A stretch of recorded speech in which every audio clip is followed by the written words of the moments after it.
හරි අද අලුත් ගානක් හම්බෙලා තියෙනවා ජ්‍යාමිතිය ගානක් අපි බලමු කොහොමද මේක විසඳන්න පුළුවන් කියලා බලමු ඉස්සලා මොකද්ද මේ ජ්‍යාමිතිය ගාන දීලා තියෙන්නේ තරුවක් වගේ එකක් දීලා තියෙනවා A ධන B ධන C ධන D ධන E අගේ අහන්නේ ඒ කියන්නේ මෙන්න මෙතන මේ කෝණ පහක් තියෙනවා ඔය කෝණ පහේම එකතුව තමයි අපෙන් අහන්නේ ටිකක් අමුතු ගානක් විභාග රටාවට වඩා චුට්ටක් වෙනස් වෙච්ච ගානක් බලමු අපි කොහොමද මේක හදන්නේ කියලා අපිට හදන්න පුළුවන් හදන්න බැරි කමක් නැහැ බලමු අපි ඉස්සලා මේක බලන්න ඕනේ පුතා මෙහෙම ගානක් ආපුවාම මොකද අපි මේකට පාවිච්චි කරන ප්‍රමේය කියලා.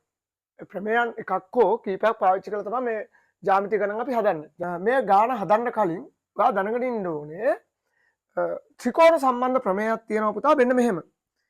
ත්‍රිකෝණයක පාදයක් දික් කිරීමෙන් සාධන බාහිර කෝණය අභ්‍යන්තර සම්මුඛ කෝණ දෙකේ එකතුවට සමාන වේ. අභ්‍යන්තර සම්මුඛ කෝණ දෙකේ එකතුවට සමාන වේ.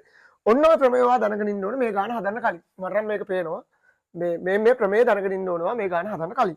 එතකොට පුතා මේක A කියලා ගත්තොත් මේක B කියලා ගත්තොත් මේක C කියලා ගත්තොත් මෙන්න මේ හැදෙන බාහිර කෝණය පාදයක් දික් කිරීමෙන් හැදෙන බාහිර කෝණය සමාන වෙනවා අභ්‍යන්තර සම්මුඛ කෝණ දෙකේ එකතුවට. අභ්‍යන්තර සම්මුඛ කෝණ දෙකේ එකතුවට.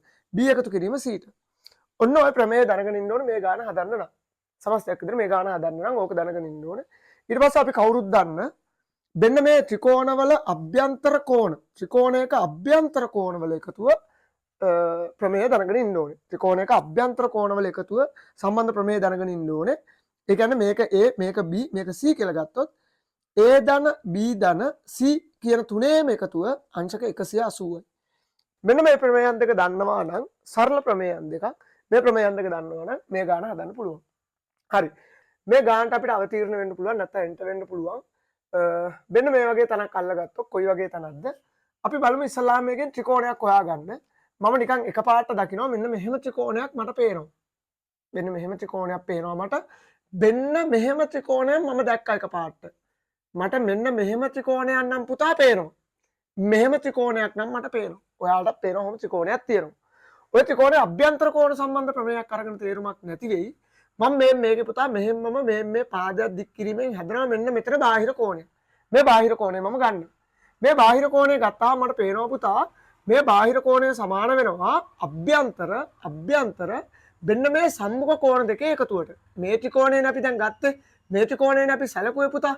ඒතකොට මේ ත්‍රිකෝණයේ පාදයක් දික් කිරීමෙන් සාධන බාහිර කෝණය සමාන වෙනවා අභ්‍යන්තර සම්මුඛ කෝණ දෙකේ එකතුවට. අභ්‍යන්තර සම්මුඛ කෝණ දෙකේ එකතුවට. එහෙනම් පුතා මෙතන කෝණය වෙන්නේ මෙන්න මේ කෝණ දෙකේ එකතුව. ඒ කියන්නේ B එකතු කිරීම E. ඔන්න ඕක තමයි බාහිර